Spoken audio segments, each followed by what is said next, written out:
कोमल, माझ्या नवीन व्हिडिओमध्ये तुमचं मनापासून स्वागत। आज आपल्या किचनमध्ये होणार आहे बासुंदी। इथं मी अर्धा लिटर म्हशीचं दूध घेतलेलं आहे, त्याला उकळून घेते चांगलं, मध्ये मध्ये हलवायचं आहे।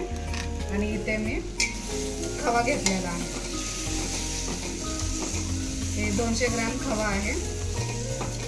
आता हे आपण चांगलं वितळून घेऊया।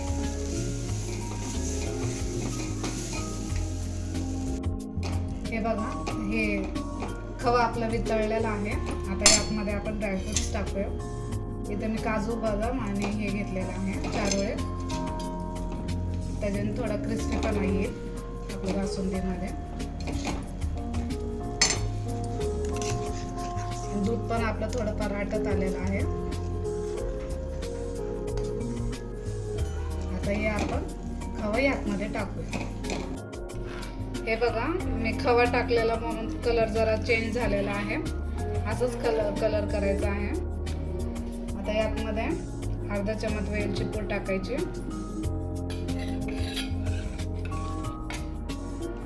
आणि अर्धी वाटी साखर।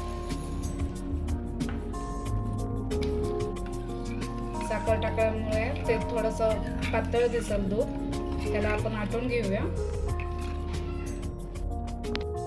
हे पहा, आपली बासुंदी तयार आहे। ह्याला मी फ्रीजमध्ये ठेवलेला दाटसर होण्यासाठी।